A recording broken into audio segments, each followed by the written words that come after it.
एक तरफ जहां प्रधानमंत्री नरेंद्र मोदी आदर्श ग्राम योजना को लेकर चुनाव प्रचार कर रहे हैं, वहीं बिहार के मुख्यमंत्री नीतीश कुमार भी बड़े बड़े विकास के दावे कर रहे हैं कि गांव-गांव सड़क के साथ ही बिजली तक पहुंचा दी गई है।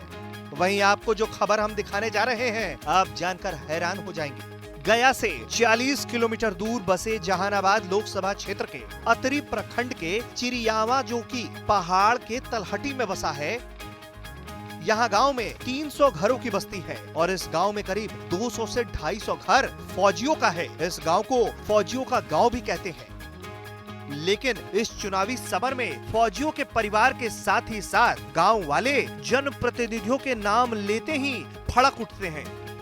जनप्रतिनिधियों के नाम पर उनकी नाराजगी भी जायज है। वो क्यों, अब जरा ये भी जान लीजिए। बिहार विकास में कोसों दूर है, इस बात को बल देती है अतरी प्रखंड के चिरियावा गांव की कहानी। जी हाँ, पहाड़ों के तलहटी पर बसा ये गांव आजादी के 70 से अधिक सालों के बाद भी बुनियादी सुविधाओं से दूर है।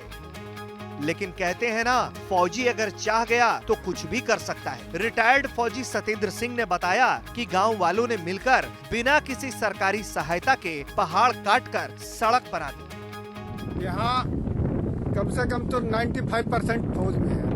150 घर की बस्ती है जहाँ आज तक के आवागमन का रास्ता तक नहीं है। हम लोग काट कूट करके बनाए हैं जिससे आने जाने की थोड़ा सुविधा है, और बाकी सरकार की तरफ से कोई ध्यान नहीं है। इस बार चुनाव है, पूरे फौजी मर रहा है कहाँ, ग्लेशियर में, सियाचिन ग्लेशियर में, लेह में, लद्दाख में, कारगिल में, लेकिन सरकार इसके लिए कोई सुविधा नहीं है। रात में मरीज बीमार पड़ गया, डिलीवरी है, तो ऐसे ही छटपटा करके आ तो गोद में करके ले जाइए टेटुआ, नहीं ले जाइएगा तो भी परेशानी है, टांग टूंग करके।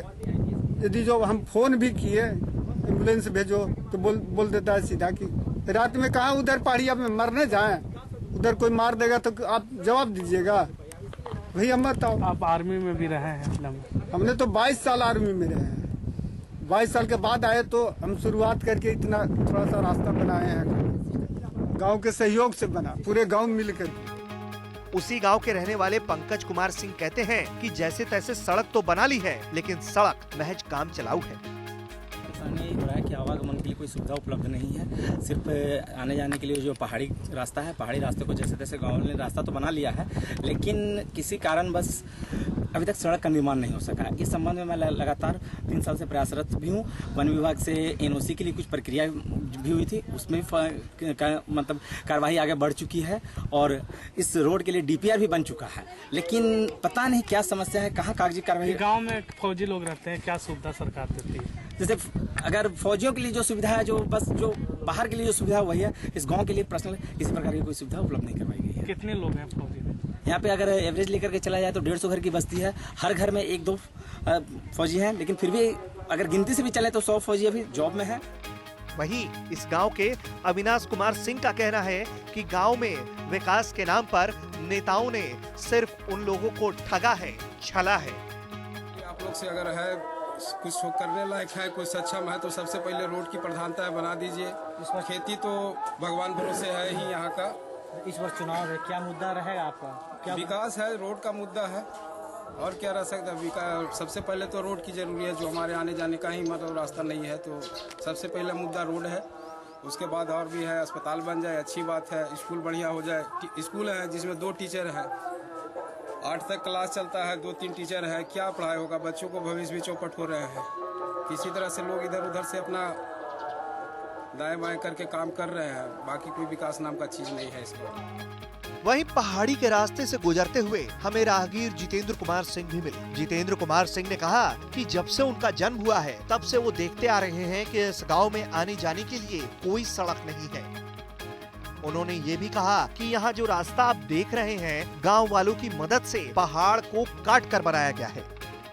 यामा गांव में रहता हूँ और मेरा उम्र करीब 45 साल से ऊपर हो गया है। बचपन से जब से हम पैदा हुए हैं तब से देख रहे हैं इस घाटी को, इसमें कोई परिवर्तन नहीं हुआ है। और बहुत बार बहुत लोग, विधायक लोग भी आए, एमपी लोग भी आए, बोल के गए कि यहाँ पे रोड बनवा देंगे, एनओसी करवा देंगे, लेकिन ना तो अभी तक एनओसी मिला है और न ही रोड बना है। हम लोग जब यहाँ पे आते हैं बाइक वगैरह से, तो बाइक हम लोग को बंद करके पैदल ही चलना पड़ता है, और रात बिरात में अगर किसी को बीमारी हो जाए तो यहाँ पे कोई तरह का सुविधा नहीं है। हम लोग खटिया पे टांग करके ले जाते हैं टेटुआ। यहाँ से करीब 5-7 किलोमीटर है टेटुआ।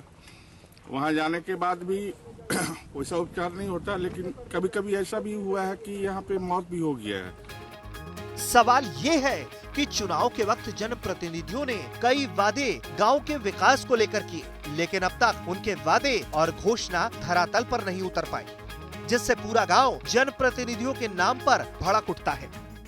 हालांकि जब इस फौजियों के गांव की बात हो रही है तो इस गांव की खासियत भी जान लीजिए कि गया से इस गांव की ओर जब आप बढ़ते हैं तो इस गांव के बारे में आप जब पूछना शुरू करेंगे तो लोग रास्ते में ही बता देंगे कि अच्छा वो सीना वाला गांव, अच्छा वो गांव जहां से हर घर में सैनिक है। कुछ ऐसी ही पहचान है चिरियावा की, और हो भी क्यों ना, करीब 1200 आबादी वाले इस गांव में 200 से 50 अधिक सैनिक इस गांव से आते हैं। लेकिन देश को अपने खून और पसीने से सींचने वाला ये सैनिकों का गांव भी विकास से कोसों दूर है। गया से विमलेंदु, बिहार तक।